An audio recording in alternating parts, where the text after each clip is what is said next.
मैं दीपक शर्मा, आपके अपने YouTube चैनल दीपक साइंस क्लासेस में आपका स्वागत है। बच्चों, इससे पहले वाली क्लास में हमने विद्युत धारा के बारे में सामान्य जानकारी प्राप्त की थी कि विद्युत धारा क्या होती है, किसे कहते हैं, विद्युत धारा का SI मात्रक क्या होता है, एम्पियर होता है।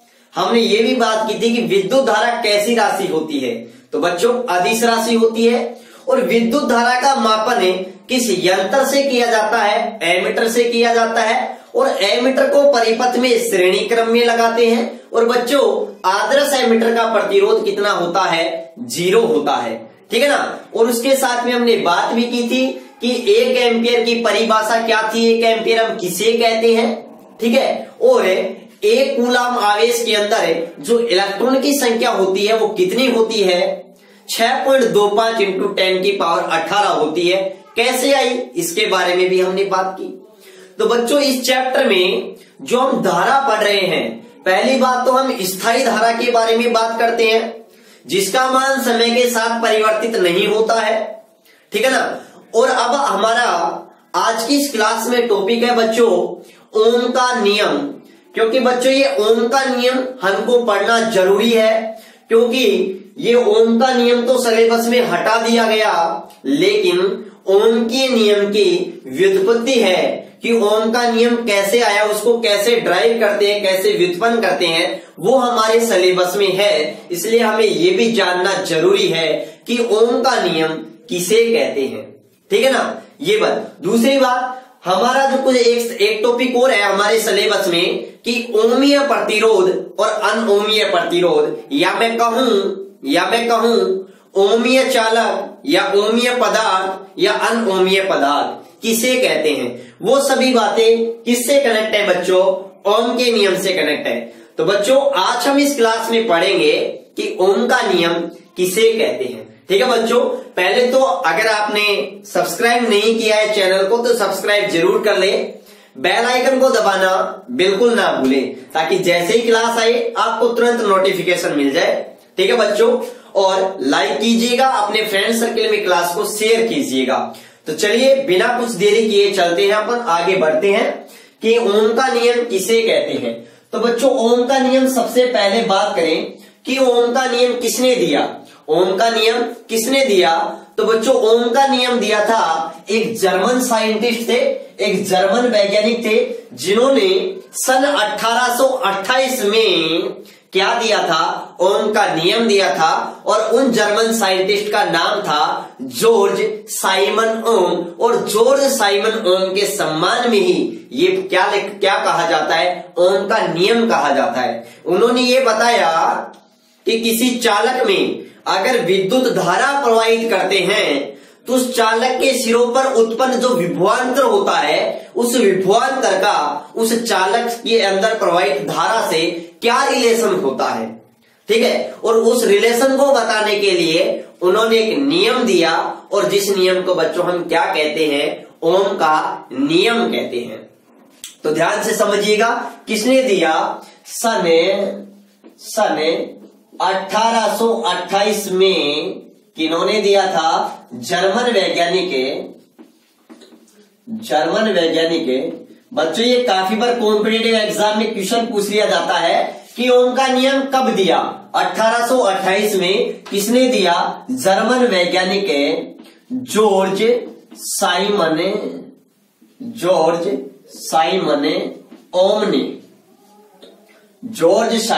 ओम ने दिया। तो सबसे पहला हमारा क्वेश्चन आता है कि ओम का नियम किसने दिया। तो बच्चों सीधा सा क्लियर है, किसने दिया, जॉर्ज साइमन ओम ने दिया। कब दिया बच्चों, ये दिया सन 1828 में दिया। अब उन्होंने क्या बताया, ध्यान से समझिएगा क्या बताया। देखो ये हमारे पास में कोई चालक है, क्या है बच्चों, कोई चालक है, ये चालक है हमारे पास में। इस चालक में हम क्या प्रवाहित कर रहे हैं बच्चों, धारा प्रवाहित कर रहे हैं। तो बच्चों इसके सिरों पर क्या उत्पन्न हो रहा है, विभवांतर उत्पन्न हो रहा है। क्या उत्पन्न हो रहा है, विभवांतर उत्पन्न हो रहा है। तो बच्चों जॉर्ज साइमन ओम ने बताया कि अगर हम इस चालक की बच्चों भौतिक अवस्थाएं, कौन सी अवस्थाएं, भौतिक अवस्थाएं, भौतिक अवस्थाएं क्या रखें बच्चों? नियत रखें, या मैं कहूं स्थिर रखें। तो याद रखना, जॉर्ज साइमन ओम ने बताया कि यदि कोई चालक है, उसमें हम विद्युत धारा प्रवाहित करते हैं, तो उसके सिरों पर क्या उत्पन्न होता है? विभवांतर उत्पन्न होता है। तो जॉर्ज साइमन ओम ने ये बात बताई कि यदि हम इस चालक की भौतिक अवस्थाएं, आप कहोगे सर भौतिक अवस्थाएं कौन कौन सी? जैसे ताप हुआ, दाब हुआ, लंबाई हुआ, पदार्थ की प्रकृति हुई आदि, इन सबको हम क्या कर दें बच्चों? नियत कर दें, स्थिर कर दें, फिक्स कर दें। तो उस चालक के सिरों पर जो उत्पन्न विभवांतर है, चालक के सिरों पर जो उत्पन्न विभवांतर है V, वो चालक में प्रवाहित धारा के क्या होता है? समानुपाती होता है। क्या होता है? समानुपाती होता है। मतलब चालक में प्रवाहित धारा और धारा प्रवाहित होने के कारण उस चालक के सिरों पर जो पोटेंशियल उत्पन्न होता है, उन दोनों के बीच में जो रिलेशनशिप होता है वो समानुपाती होता है। लेकिन कब होता है? जब चालक की भौतिक अवस्थाएं क्या रखें? नियत रखें, स्थिर रखें, कांस्टेंट रखें। समझ रहे हो? अगर चालक की भौतिक अवस्थाएं नियत नहीं रखें तो ये रिलेशन समानुपाती नहीं आएगा। वो मैं बताऊंगा आगे कि कैसे हम नियत रखते हैं, क्यों जरूरी है नियत रखना। ठीक है ना? तो सबसे पहले हमारे पास में ओम का नियम आता है बच्चों। ओम के नियम की जो परिभाषा निकल करके आती है वो हमारे पास में क्या निकल करके आती है कि यदि किसी चालक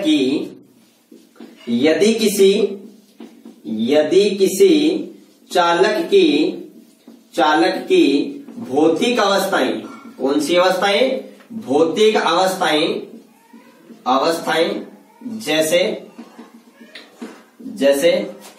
जैसे बात करूं ताप, दाब, लंबाई, या मैं कहूं अनुप्रस्थ काट क्षेत्रफल, ये भी बोल सकता हूं अनुप्रस्थ काट क्षेत्रफल, पदार्थ की प्रकृति आदि, ये सभी क्या हो बच्चों? नियत हो। यदि किसी चालक की भौतिक अवस्थाएं नियत हो, या मैं कहूं स्थिर हो, या इंग्लिश में मैं बोलूं तो कांस्टेंट, नियत या स्थिर हो तो चालक के सिरों पर उत्पन्न विभवांतर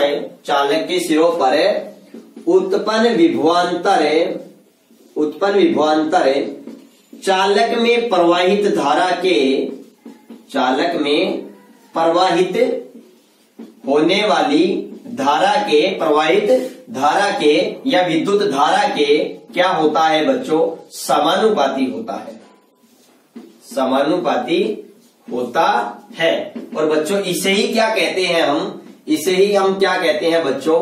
ओम का नियम कहते हैं। क्या कहते हैं? ओम का नियम कहते हैं। तो याद रखना बच्चों, यदि किसी चालक की भौतिक अवस्थाएं, सबसे इंपॉर्टेंट बात है, ओम के नियम के लिए अगर कोई प्रतिबंध जरूरी है, आवश्यक प्रतिबंध है, तो बच्चों वो आवश्यक प्रतिबंध है कि भौतिक अवस्थाएं क्या होनी चाहिए? नियत होनी चाहिए। जैसे ताप हुआ, दाब हुआ, लंबाई हुई, अनुप्रस्थ काट क्षेत्रफल हुआ, और बच्चों पदार्थ की प्रकृति हुई, ये सभी नियत होनी चाहिए। इनको हम परिवर्तित नहीं करें। अगर हमको इनको फिक्स रखें, किसी एक टेम्परेचर फिक्स कर ले, प्रेशर फिक्स कर ले, दाब भी फिक्स कर ले, लंबाई जो चालक ले रहे हैं उसकी लंबाई फिक्स कर ले, लंबाई कम ज्यादा नहीं होनी चाहिए, उसका अनुप्रस्थ काट क्षेत्रफल, बच्चों ये जो होता है ना, ये होता है अनुप्रस्थ काट क्षेत्रफल। ठीक है ना? और बच्चों पदार्थ की प्रकृति, ये अगर क्या है? नियत है, तो चालक के सिरों पर जो उत्पन्न विभवांतर है V, वो चालक में प्रवाहित धारा I के क्या होता है? समानुपाती होता है। अर्थात मैं ये बात कह सकता हूं कि V समानुपाती क्या होता है? I होता है। और बच्चों अगर समानुपाती का चिन्ह हटाते हैं तो हमारे पास में एक नियतांक आता है, और वो नियतांक बच्चों क्या आता है? R आता है। तो हमारे पास में क्या हो जाता है, R इंटू आई। ठीक है, वही बात है, मैं ऐसे भी लिख सकता हूं यहां करके कि V बराबर आई आर, क्योंकि मल्टीप्लाई तो है और कुछ नहीं है। तो ये मेरे पास क्या हो गया बच्चों, समीकरण नंबर 1 हो गया। तो ध्यान से रखना, यहां जब समानुपाती का चिन्ह हटाते हैं तो हमारे पास में एक नियतांक आता है, और वो नियतांक बच्चों क्या आता है, R आता है। तो याद रखना यहां पर R क्या है, यहां पर R क्या है बच्चों, यहां पर R एक समानुपातिक नियतांक है, जहां कैपिटल R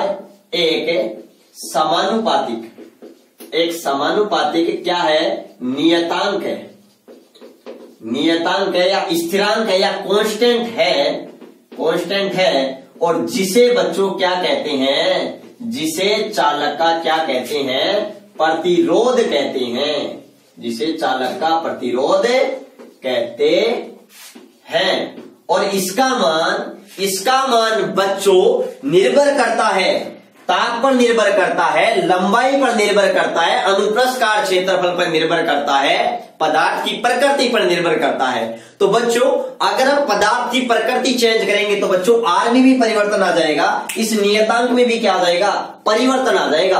तो परिवर्तन आ जाएगा तो ये दोनों कभी भी क्या नहीं रहेंगे, समानुपाती नहीं रहेंगे। ये बात आप अच्छे से ध्यान रखना। इसीलिए हमने ये चालक की जो भौतिक अवस्थाएं हैं, इन भौतिक अवस्थाओं को हमने क्या किया है बच्चों, कांस्टेंट किया है, स्थिर किया है बच्चों इन भौतिक अवस्थाओं को। क्योंकि ये जो नियतांक आएगा R, ये नियतांक जिसे हम चालक का प्रतिरोध कहते हैं, ये नियतांक बच्चों किस पर डिपेंड करता है, ताप पर भी डिपेंड करता है, दाब पर डिपेंड करता है, लंबाई पर डिपेंड करता है, अनुप्रस्थ काट क्षेत्रफल पर डिपेंड करता है, और पदार्थ की प्रकृति पर भी निर्भर करता है।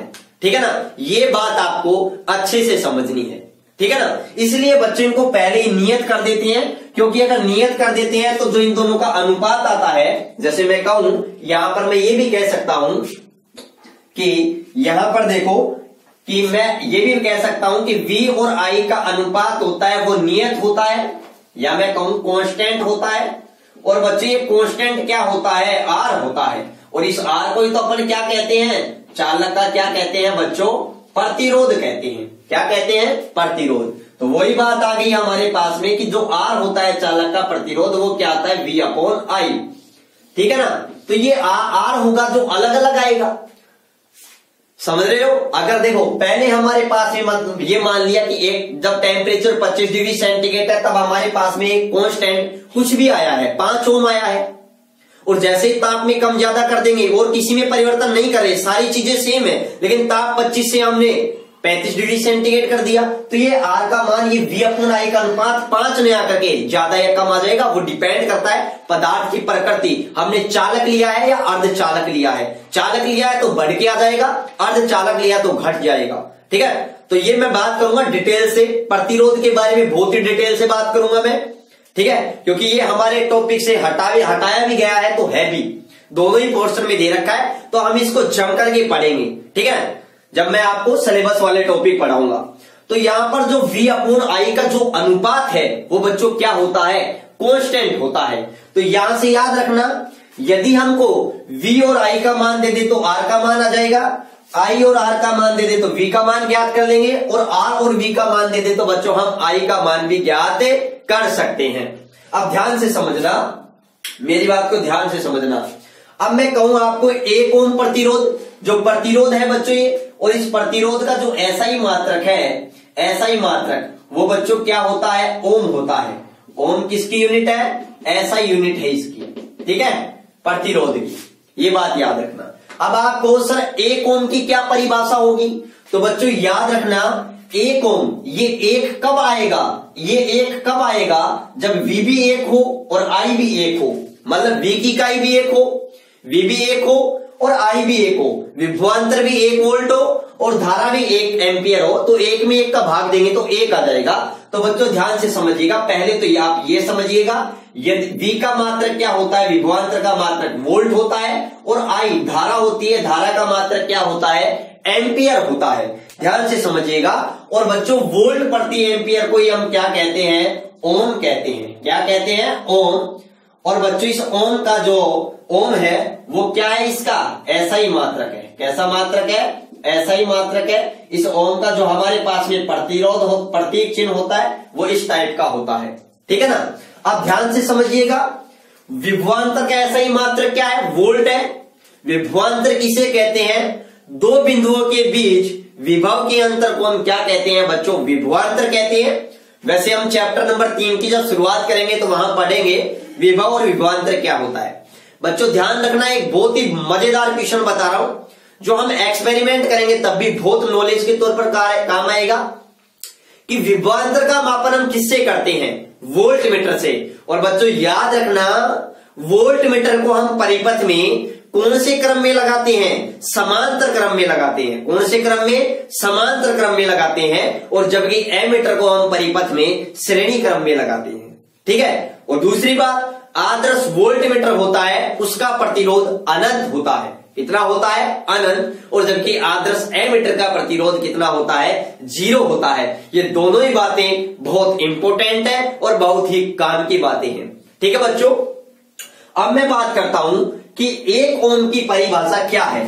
तो बच्चों ध्यान से समझना, यदि मैं विभवांतर का मान, यदि मैं चालक तार के अंदर अगर मैं 1 एम्पियर धारा प्रवाहित करता हूं, कितनी एम्पियर धारा, 1 एम्पियर धारा प्रवाहित करता हूं और उसके सिरों पर उत्पन्न विभवांतर कितना है, 1 वोल्ट है। तो बच्चों याद रखना, R इक्वल क्या हो जाएगा, 1 वोल्ट। V का मान 1 वोल्ट, I का मतलब 1 एम्पियर और वोल्ट प्रति एम्पियर, 1 में 1 का भाग देंगे तो 1, और वोल्ट प्रति एम्पियर बच्चों क्या होता है, हमारे पास में ओम होता है। तो ये बच्चों किसकी परिभाषा आ जाएगी, 1 ओम की परिभाषा हमारे पास आ जाएगी। तो बच्चों 1 ओम की परिभाषा क्या होती है, यदि किसी चालक में ध्यान रखना बच्चों, यदि किसी चालक में 1 एम्पियर की धारा प्रवाहित करने पर उसके सिरों पर उत्पन्न विभवांतर 1 वोल्ट हो, तो बच्चों उस चालक का जो प्रतिरोध होगा वो कितना होगा, 1 ओम होगा। समझ रहे हो, यदि चालक में 1 एम्पियर धारा प्रवाहित करते हैं और प्रवाहित करने के बाद में चालक की सिरों पर उत्पन्न विभवांतर 1 वोल्ट हो, तो बच्चों उस चालक का प्रतिरोध कितना होगा, 1 ओम होगा। ये हमारे पास में 1 ओम की क्या आ गई बच्चों, परिभाषा आ गई, ठीक है। पहले आप इसका स्क्रीनशॉट लीजिएगा, यहां तक इसका स्क्रीनशॉट लीजिएगा। अब देखो बच्चों, यहां तक स्क्रीनशॉट ले लिया। अब बात करते हैं, देखो यहां पर देखिएगा कि V समानुपाती I है। यदि मैं विभवांतर और चालक में प्रवाहित धारा के बीच में अगर मैं ग्राफ खींचता हूं, तो बच्चों हमारे पास में जो ग्राफ आता है वो कैसा आता है, ध्यान से समझिएगा, ध्यान से समझिएगा। देखो, अगर मैं चालक में प्रवाहित धारा और विभवांतर के बीच में अगर मैं ग्राफ खींचता हूं, तो बच्चों जो ग्राफ आएगा वो हमारे पास में एक सीधी सरल रेखा आएगा और वह भी बच्चों मूल बिंदु O से आएगा।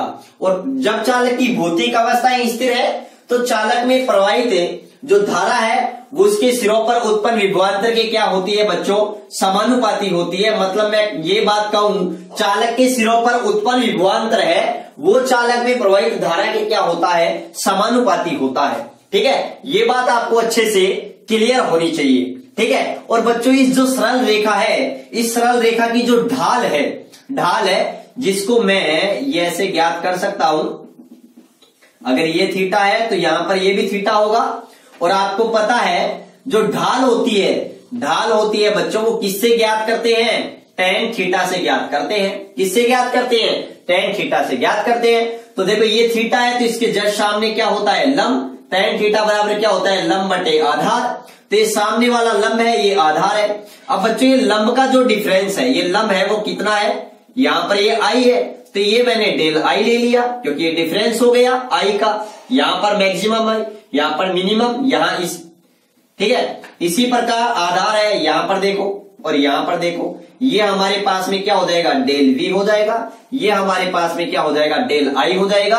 अगर आप अंतर के अंदर रखना चाहते हो तो कोई दिक्कत नहीं है, यहां पर मैं लिख रहा हूं, देखो ध्यान से समझिएगा। देखो तो हमारे पास में क्या आएगी बच्चों, जो ढाल है वो ढाल tan थीटा और tan थीटा बराबर क्या होता है, लंब बटे आधार। तो लंब है वो क्या आएगी, धारा आई आ जाएगी, या डेल आई कह दूं मैं, कोई दिक्कत नहीं है, डेल आई बोल दूं मैं। और जो हमारे पास में यहां पर क्या है, ये यहां पर ए आधार, आधार क्या है, डेल बी है। तो बच्चों इसका जो डेल आई और डेल बी का जो रेशियो है वो किसके इक्वल आएगा, प्रतिरोध के व्युत्क्रम मान के, या फिर मैं डेल नहीं लेता हूं आई आई ले लेता हूं, चलो आई और बी। तो बच्चों आई अपॉन बी का जो अनुपात है वो प्रतिरोध के व्युत्क्रम मान के क्या आता है, इक्वल आता है। ठीक है, आप कहोगे सर कैसे आएगा, वही बात, V समानुपाती I R, V equal I R. और यहां से आप बच्चों आई में देखो, आई में किसका भाग दे दो, आई में किसका भाग दे दिया आपने, और आर को आप इधर लेके आ जाओ, तो ये आर इधर आ जाएगा और ये V। तो आई अपॉन वी है वो किसके इक्वल है, 1 अपॉन आर, 1 अपॉन आर, इसका मतलब प्रतिरोध का व्युत्क्रम। तो ये बात भी आप याद रखना थोड़ी, ठीक है ना, कोई दिक्कत नहीं है, यहां तक ये चीजें क्लियर होनी चाहिए। दूसरी बात क्या है बच्चों, ध्यान से समझिएगा एक एक बात को अच्छे से, ठीक है। ओम के नियम को ऐसे भी याद रख सकते हैं, ओम का नियम है तो आप ट्रिक के माध्यम से ऐसे भी याद रख सकते हो। ट्रिक क्या हो गया, ओम वीर, क्या हो गया, ओम वीर, ओम का नियम है और वो वीर है, ठीक है। तो ओम बड़ा ही वीर है तो ओम वीर हो जाएगा।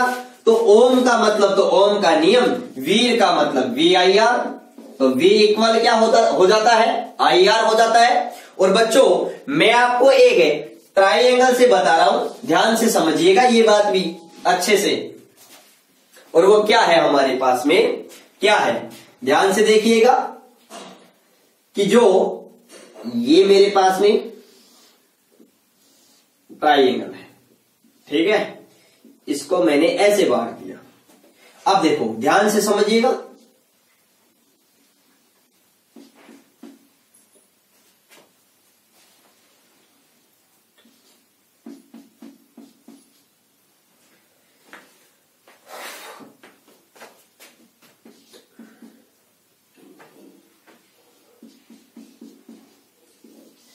देखो अलग अलग रूप लिख रहा हूं मैं इसके, ठीक है ना, ध्यान से समझिएगा एक एक बात को।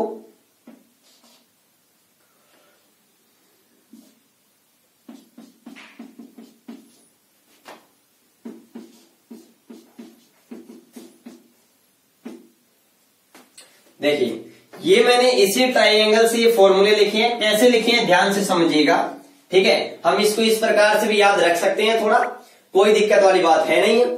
देखो V बराबर, अगर V की बात करें तो V बराबर क्या हो जाएगा, आई आर, ये आई आर हो जाएगा। अगर मैं I का मान ज्ञात करूं तो क्या हो जाएगा V अपॉन आर। तो देखो अगर मैं I का मान ज्ञात करता हूं तो V अपॉन आर, यदि मैं R का मान ज्ञात करूं तो V अपॉन क्या हो जाएगा, I हो जाएगा। इस प्रकार से भी हम इनको याद रख सकते हैं, वैसे बड़ा ही सिंपल है। चलो अब हम आगे बात करते हैं। तो बच्चों ओम के नियम के अंदर है, ओम के नियम के अंदर हमारे पास में जो एक नियतांक आया है, समानुपाती नियतांक, इसे हम बच्चों क्या कहते हैं, इसे हम कहते हैं बच्चों चालक का प्रतिरोध कहते हैं। क्या कहते हैं, चालक का प्रतिरोध। और बच्चों ये चालक का प्रतिरोध होता है वो चालक की भौतिक अवस्थाओं पर निर्भर करता है। अब मैं बात करूंगा किन किन अवस्थाओं पर निर्भर करता है। इसलिए बच्चों ओम के नियम में हमने चालक की भौतिक अवस्थाएं क्या रखी थी, नियत रखी थी। ध्यान से समझिएगा कि प्रतिरोध, चालक का प्रतिरोध, चालक का प्रतिरोध निम्न कारकों पर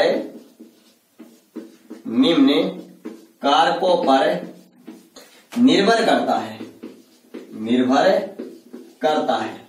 ध्यान से समझिएगा वो कारक कौन कौन से हैं। पहला कारक आता है हमारे पास में चालक की लंबाई पर, चालक की लंबाई पर।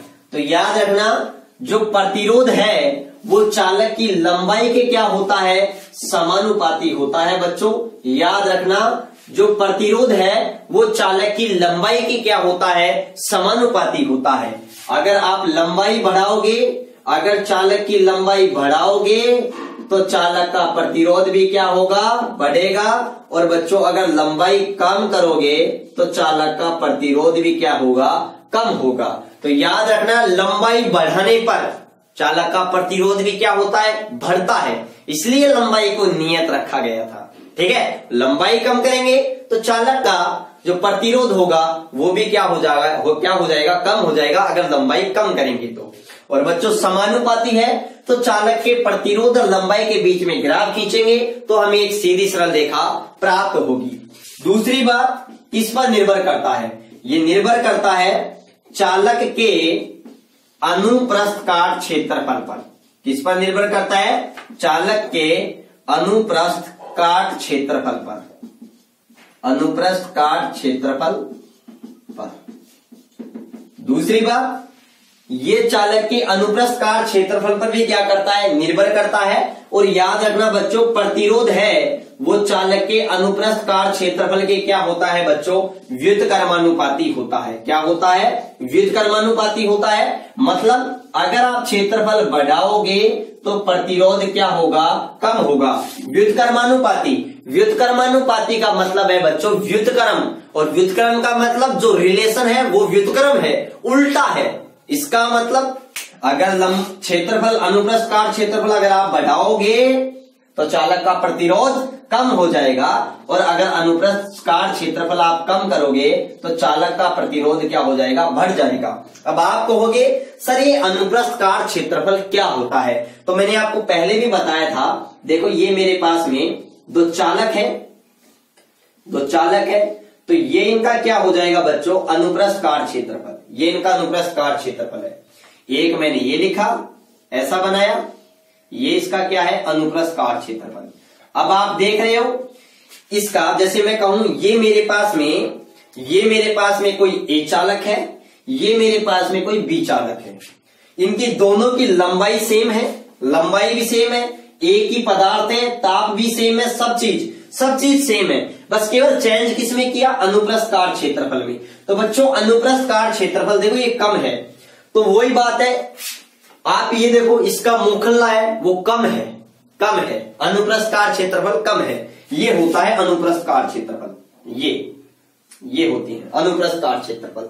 तो बच्चों ये कम है, तो इसके अंदर से अगर कोई गमन करेगा तो रुकावट या बाधा ज्यादा आएगी, और बच्चों रुकावट या बाधा ज्यादा आएगी तो विद्युत धारा का प्रवाह कम होगा। तो वही बात है। तो इसका देखो, इस प्रतिरोध क्या होता है, प्रतिरोध एक तरीके से क्या होता है बच्चों, विद्युत धारा के मार्ग में आने वाली क्या होती है, रुकावट या बाधा होती है। तो इसका अनुप्रस्थ काट क्षेत्रफल कम है तो रुकावट या बाधा ज्यादा आएगी इलेक्ट्रॉनों के मार्ग में। और यहां पर अनुप्रस्थ काट क्षेत्रफल ज्यादा है, अनुप्रस्थ काट क्षेत्रफल ज्यादा है तो इलेक्ट्रॉन आसानी से गति करेंगे। तो मतलब इलेक्ट्रॉन के मार्ग में रुकावट या बाधा कम आएगी, और कम आएगी तो प्रतिरोध भी क्या हो जाएगा बच्चों, कम हो जाएगा। तो याद रखना, कम अनुप्रस्थ काट क्षेत्रफल, रुकावट या बाधा ज्यादा, मतलब प्रतिरोध ज्यादा। कम अनुप्रस्थ काट क्षेत्रफल, प्रतिरोध ज्यादा। अधिक अनुप्रस्थ काट क्षेत्रफल, प्रतिरोध कम, मतलब रुकावट या बाधा कम। और मैं डिटेल से बात करूंगा जब मैं और भी गहराई से आपको ये सब चीजें पढ़ाऊंगा, ठीक है। और देखो नेक्स्ट बात, और तीसरी किन कारक पर डिपेंड करता है, एक डिपेंड करता है बच्चों ये डिपेंड करता है पदार्थ की प्रकृति पर, पदार्थ की प्रकृति पर। तो याद रखना बच्चों, अलग अलग पदार्थों के लिए प्रतिरोध का मान भी क्या होता है, अलग अलग होता है। जैसे मैं बात करूं कि तांबा है मेरे पास, एक मेरे पास सिल्वर है, एक मेरे पास में कांच टन कोई मिश्र धातु है, तो बच्चों सबसे ज्यादा प्रतिरोध होगा वो कांच टन का होगा, मिश्र धातु का होगा, ठीक है। उसके बाद में अगर मैं बात करूं सबसे कम प्रतिरोध होगा वो किसका है, चांदी का है, ठीक है। और तांबे का जो कॉपर है उसका प्रतिरोध चांदी से कुछ कम होगा। तो बच्चों जिसका प्रतिरोध सबसे कम है वो विद्युत की क्या होगी, बेस्ट सुचालक होगी। तो चांदी है, इसलिए चांदी को विद्युत की सबसे सुचालक उत्तम धातु माना जाता है, जो विद्युत की सबसे ज्यादा सुचालक है, ठीक है, याद रखना। तो ये पदार्थ की प्रकृति पर भी निर्भर करता है। और बच्चों फोर्थ पॉइंट की अगर मैं बात करूं तो ये किस पर निर्भर करता है, ताप पर। किस पर निर्भर करता है, ताप पर। आप ये भी बात अच्छी तरीके से ध्यान रखना, अगर ताप चेंज करेंगे तो प्रतिरोध का मान भी क्या हो जाता है, चेंज हो जाता है। अब कैसे, देखो सीधी सी बात है। सबसे पहले मैं बात करूं कुचालक।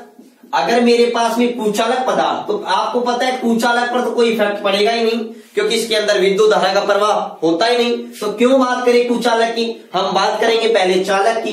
तो बच्चों ध्यान से समझिएगा, अगर चालक है तो बच्चों याद रखना ताप का प्रभाव किस प्रकार से पड़ता है, प्रतिरोध पर। अगर चालक है और चालक में बच्चों अगर हम टेम्परेचर बढ़ाते हैं तो याद रखना प्रतिरोध का मान भी क्या होता है, बढ़ता है। चालकों में ताप बढ़ाने पर प्रतिरोध का मान भी बढ़ता है। आप कहोगे सर क्यों बढ़ता है, थोड़ा संयम रखिएगा। इस चैप्टर में हमारे पास में एक फॉर्मूला आएगा, उसकी सहायता से मैं आपको एक्सप्लेनेशन भी करूंगा, ठीक है। बिल्कुल मत घबराइएगा और गहराई से पढ़ाऊंगा, ठीक है। दूसरी बात करो बच्चों, तो आप केवल इतना से बात याद रखें कि चालकों में ताप बढ़ाने पर प्रतिरोध का मान भी क्या होता है, बढ़ता है। उसके बाद में बच्चों अगर मैं अर्धचालकों के बारे में बात करूं, किसके बारे में बात करूं, अर्धचालकों के बारे में, तो बच्चों याद रखना बहुत मजेदार बात है अर्धचालकों की। तो सबसे पहले अर्धचालकों के बारे में क्या बात रखोगे, अर्धचालक कौन कौन से होते हैं। आपको पता है कि जो सिलिकॉन होते हैं, जर्मेनियम होते हैं, वो क्या होते हैं, अर्धचालक होते हैं। और बच्चों याद रखना अर्धचालकों के लिए परम शून्य ताप, आप कहोगे सर परम शून्य ताप किसे कहते हैं, 0 केल्विन को। बच्चों 0 केल्विन को हम क्या कहते हैं, परम शून्य ताप। दिखने में तो आपको ओके नजर आ रहा है, लेकिन ओके नहीं है, ये 0 है, ये के है, मतलब केल्विन है, ठीक है ना। ये बात आप ध्यान रखना, 0 केल्विन को परम शून्य ताप कहते हैं। या फिर मैं कहूं बच्चों कि -273 डिग्री सेंटीग्रेड को हम क्या कहते हैं, परम शून्य ताप कहते हैं। तो याद रखना परम शून्य ताप पर जो अर्धचालक होते हैं वो पूर्ण रूप से क्या होते हैं बच्चों, कुचालक होते हैं। बहुत ही इंपॉर्टेंट बात है कि अर्धचालक परम शून्य ताप पर किसकी तरह व्यवहार करते हैं, कुचालक की तरह व्यवहार करते हैं। क्यों करते हैं, क्योंकि सभी इलेक्ट्रॉन होते हैं वो मजबूत सहसंयोजक बंध द्वारा क्या होते हैं, बंधे होते हैं। जब हम इलेक्ट्रॉनिक्स पढ़ेंगे तो उसके अंदर हम बहुत गहराई से बात करेंगे इसके बारे में, क्योंकि परम शून्य ताप पर जैसे सिलिकॉन है, जर्मेनियम है, इनके बाह्यतम कोश के अंदर जो इलेक्ट्रॉन होते हैं वो कितने होते हैं, 4। और बच्चों ये चारों इलेक्ट्रॉन हैं वो अपने निकटवर्ती परमाणु है, जो निकटवर्ती सिलिकॉन परमाणु है, उनके पास भी इलेक्ट्रॉन है। उन इलेक्ट्रॉनों के साथ में बच्चों ये क्या कर लेते हैं, साझा कर लेते हैं। ये शेयरिंग कर ली, ये शेयरिंग कर ली, ये शेयरिंग कर ली। अब इसी सिलिकॉन के पास में इलेक्ट्रॉन कितने हो गए, 4 तो इसके खुद के थे और ये 4 इसने शेयर कर लिया, तो ये कितने इलेक्ट्रॉन हो गए इसके पास, 8। इसका अष्टक पूरा हो गया। तो बच्चों परम शून्य ताप 0 केल्विन ताप -273 डिग्री सेंटीग्रेड, टेम्परेचर बहुत कम है। इस ताप पर ये जो इलेक्ट्रॉन होते हैं वो बच्चों मजबूत है, या मैं कहूं प्रबल है, सहसंयोजक बंध द्वारा क्या होते हैं, बंधे होते हैं। इसलिए कोई भी इलेक्ट्रॉन होता है वो स्वतंत्र रूप से गति नहीं कर पाता है। इसलिए परम शून्य ताप पर वैद्युत के क्या होते हैं, कुचालक होते हैं। लेकिन जैसे जैसे लाए लगाते हैं, जैसे जैसे गर्म करते हैं तो बच्चों ये बॉन्ड टूटता है, डैमेज होते हैं, टूट जाते हैं और इलेक्ट्रॉन स्वतंत्र रूप से क्या करते हैं, गति करते हैं। इसलिए बच्चों याद रखना कि अगर हम टेम्परेचर बढ़ाएंगे तो इलेक्ट्रॉन मुक्त हो जाएंगे, सहसंयोजक बंध टूट जाएंगे, इलेक्ट्रॉन मुक्त हो जाएंगे, स्वतंत्र रूप से गति करेंगे, इलेक्ट्रॉनों के मार्ग में कोई रुकावट या बाधा नहीं आएगी। तो रुकावट या बाधा नहीं आएगी तो बच्चों प्रतिरोध क्या हो जाएगा, कम। और प्रतिरोध कम हो जाएगा तो चालकता क्या हो जाएगी बच्चों, बढ़ जाएगी। क्यों, क्योंकि प्रतिरोध और चालकता एक दूसरे के क्या होते हैं, व्युत्क्रम होते हैं। मतलब मैं कहूं तो मैं ये कह सकता हूं कि जो चालकता होती है वो प्रतिरोध का व्युत्क्रम मान ही होती है, ठीक है ना ये बात। तो प्रतिरोध घटेगा तो चालकता बढ़ेगी, क्योंकि प्रतिरोध घट रहा है इसका मतलब विद्युत धारा के मार्ग में या इलेक्ट्रॉनों के मार्ग में रुकावट या बाधा कम आ रही है, ठीक है। तो इलेक्ट्रॉन स्वतंत्र रूप से गति करेंगे, आसानी से गति करेंगे। इलेक्ट्रॉन की गति या प्रवाह को ही तो हमें विद्युत धारा कहते हैं, इसलिए विद्युत धारा का मान बढ़ेगा, मतलब चालकता बढ़ेगी। ठीक है बच्चों, पहले आप इसका स्क्रीनशॉट लीजिएगा। ठीक है बच्चों, स्क्रीनशॉट लीजिएगा। तो देखिएगा कि यहां तक स्क्रीनशॉट आपने ले लिया। अब बात करते हैं बच्चों ओम के नियम के बारे में, कुछ इंपोर्टेंट बिंदु के बारे में कि वो बिंदु क्या है। बच्चों हमें नॉलेज होना बेहद जरूरी है, क्योंकि ये दौर है वो प्रतियोगिता परीक्षाओं का बहुत ही कठिन चल रहा है। ठीक है, यहां पर हमें एक एक कॉन्सेप्ट बहुत बारीकी से अच्छे से कवर होना चाहिए, ताकि हम आने वाले समय में इन सभी प्रतियोगिता परीक्षा के अंदर जब हम बैठे तो हमें अच्छे अंक के साथ में हमारा सिलेक्शन कराएंगे। ठीक है बच्चों, तो अब मैं कुछ इंपोर्टेंट बिंदुओं के बारे में बात कर रहा हूं। सबसे पहले नोट नंबर फर्स्ट के बारे में अगर मैं बात करूं तो नोट नंबर फर्स्ट क्या है, ओम के नियम के बारे में। सबसे इंपोर्टेंट बात है बच्चों, ओम का नियम है वह केवल और केवल मेटेलिक कंडक्टर या मैं कहूं धात्विक चालकों पर ही क्या होता है, लागू होता है। अर्ध चालकों पर ओम का नियम लागू नहीं होता है, विद्युत अपघट्यों पर ओम का नियम लागू नहीं होता है, केवल और केवल लागू होता है तो वो किस पर लागू होता है, धात्विक चालकों पर लागू होता है। ठीक है, बहुत बार एग्जाम में क्वेश्चन पूछा गया है, प्रतियोगिता परीक्षाओं में बहुत बार पूछा गया है कि ओम का नियम किन पर लागू होता है, किस प्रकार के चालकों पर लागू होता है, तो केवल और केवल धात्विक चालकों पर लागू होता है। तो याद रखना ओम का नियम केवल धात्विक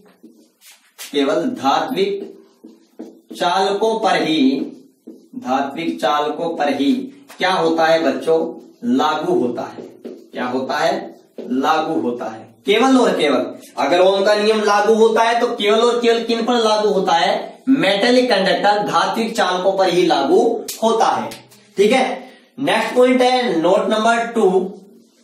और क्या है ओम के नियम के बारे में खास बात, ओम का नियम बच्चों विभवांतर और धारा के बीच में संबंध बताता है, और वो संबंध भी कैसा है, समानुपाती का है।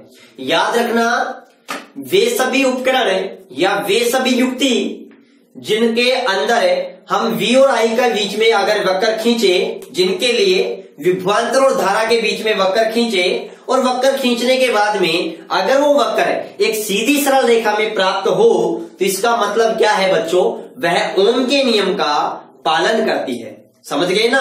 और जिनके मध्य अगर हमें विभवांतर और धारा के बीच में वक्र खींचते हैं और वक्र एक सीधी सरल रेखा नहीं आती है, तो बच्चों इसका मतलब क्या है कि वे ओम के नियम का पालन नहीं करते हैं। तो याद रखना वे उपकरण जो ओम के नियम का पालन करते हैं उन्हें हम क्या कहते हैं, ओमीय युक्ति कहते हैं, और वे उपकरण जो ओम के नियम का पालन नहीं करते हैं उन्हें हम अनओमीय युक्ति कहते हैं। तो याद रखना बहुत बार कॉम्पिटिटिव एग्जाम में क्वेश्चन पूछा गया है कि अनओमीय युक्ति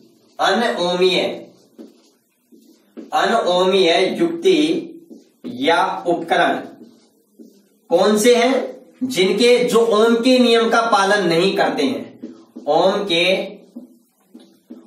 के नियम का पालन नहीं करती हैं। उन उपकरण या युक्तियों को क्या कहते हैं, हम क्या कहते हैं बच्चों, अनओमीय युक्ति कहते हैं। या फिर मैं एक बात ये भी कह सकता हूं कि इनके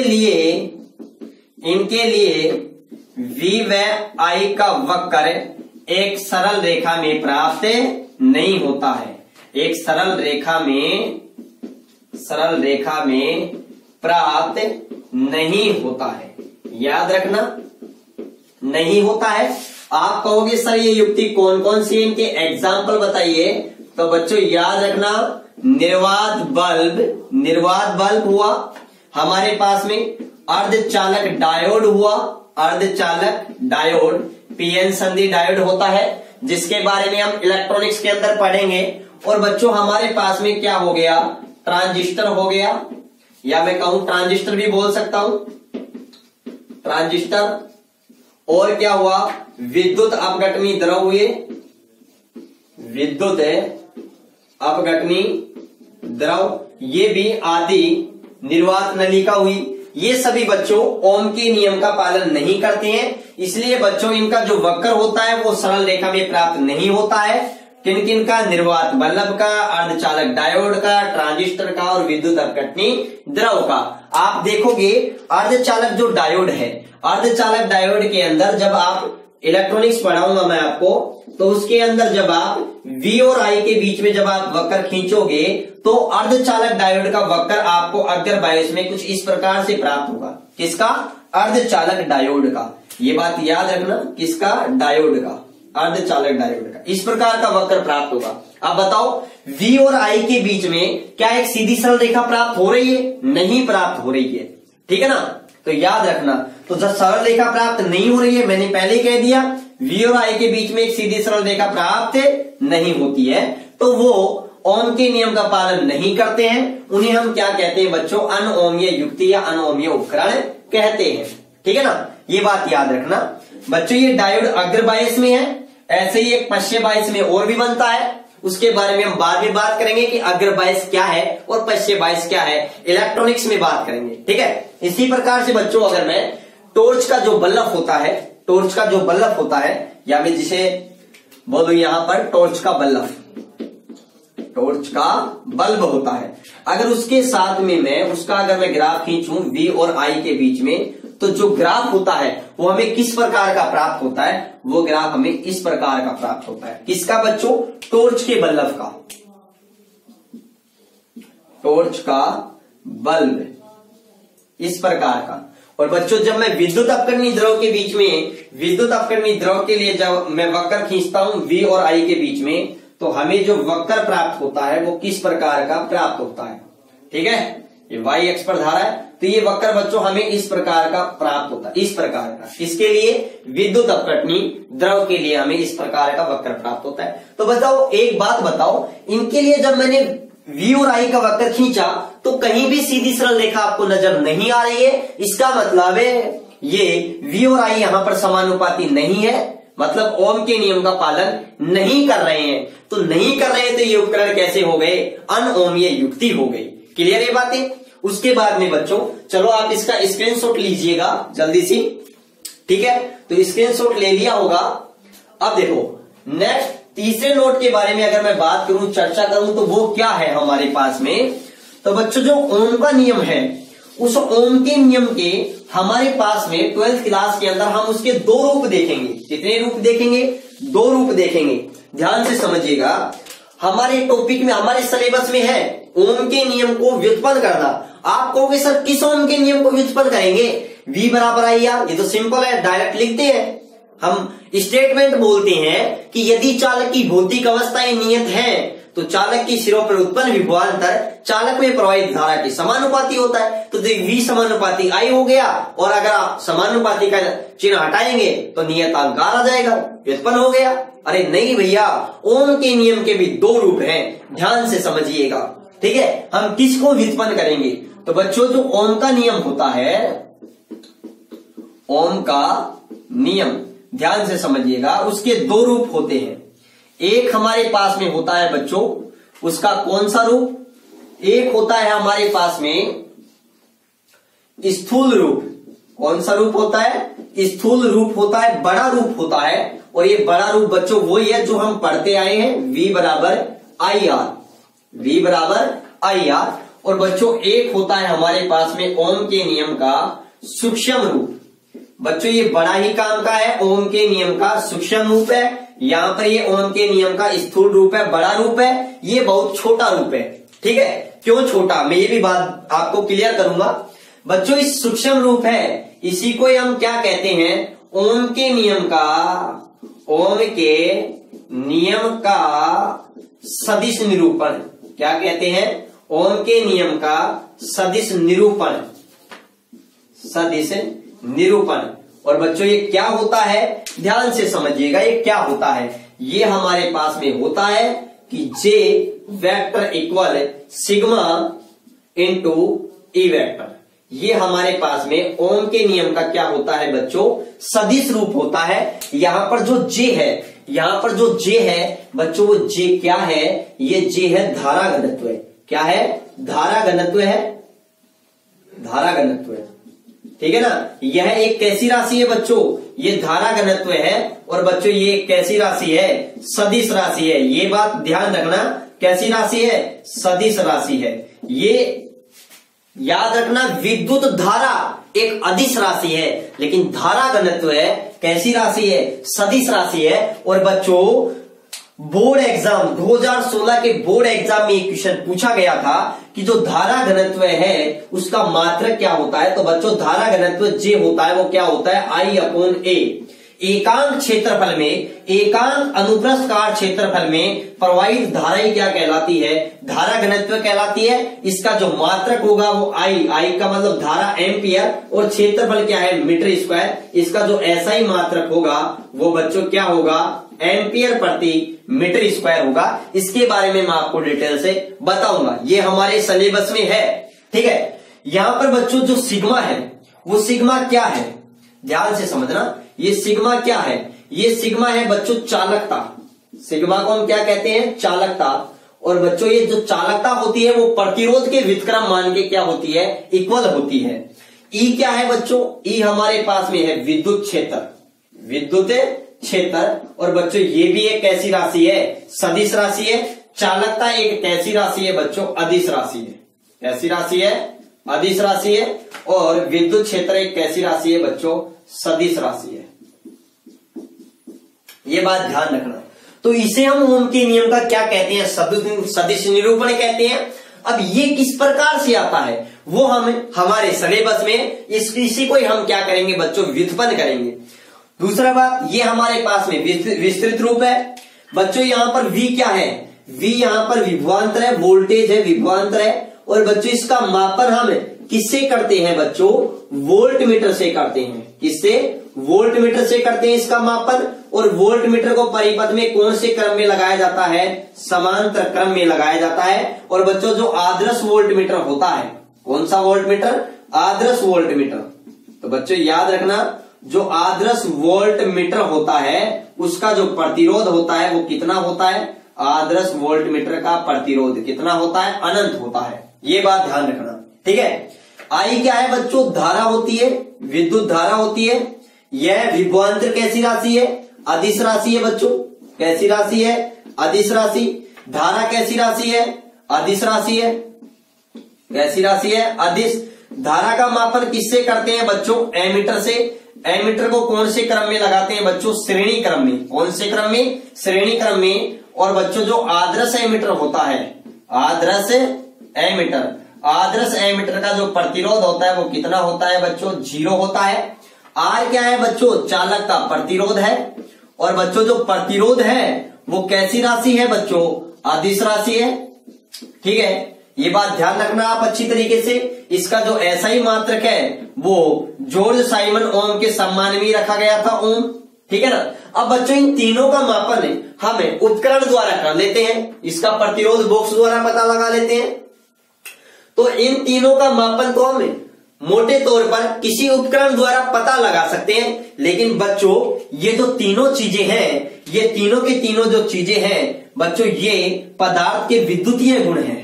क्या है? पदार्थ के विद्युतीय गुण हैं। उन गुणों पर क्या करता है? निर्भर करता है। इनको हम, इनका मापन बच्चों हम किसी उपकरण की सहायता से नहीं कर सकते। और इसीलिए इनको क्या कहा गया है बच्चों? इनको सूक्ष्म रूप कहा गया है, ठीक है। ये बात ध्यान रखना। और बच्चों यहाँ पर ये सिग्मा चालकता है बच्चों। और बच्चों इसी फॉर्मूले से आप एक बात और भी याद रखना कि जो धारा घनत्व J है वो विद्युत क्षेत्र, अप्लाइड विद्युत क्षेत्र के क्या होता है? समानुपाती होता है। धारा घनत्व और विद्युत क्षेत्र में यही संबंध होता है, ठीक है ना। ये दोनों समानुपाती होते हैं। तो यहां तक ये बातें ओम के नियम के संदर्भ में जो मोटे तौर पर जो बातें थी मैंने वो आपको बहुत ही अच्छी तरीके से कवर की है। उम्मीद करता हूं कि आपको ये क्लास बहुत अच्छी तरीके से पसंद आई होगी, ठीक है बच्चों। फिर भी कोई डाउट हो तो कमेंट बॉक्स में जाइए, वहां पर आप क्या कीजिएगा? इसका कमेंट कीजिएगा। और क्लास पसंद आई तो ज्यादा से ज्यादा अपने फ्रेंड सर्किल में शेयर कीजिएगा, वीडियो को लाइक कीजिएगा, ठीक है बच्चों। और अगर चैनल को सब्सक्राइब नहीं किया तो सब्सक्राइब करना बिल्कुल ना भूले, बेल आइकन को दबाना भी बिल्कुल ना भूले। मिलते हैं अपनी अगली क्लास में, तब तक के लिए आप सभी को धन्यवाद। थैंक यू, नमस्कार।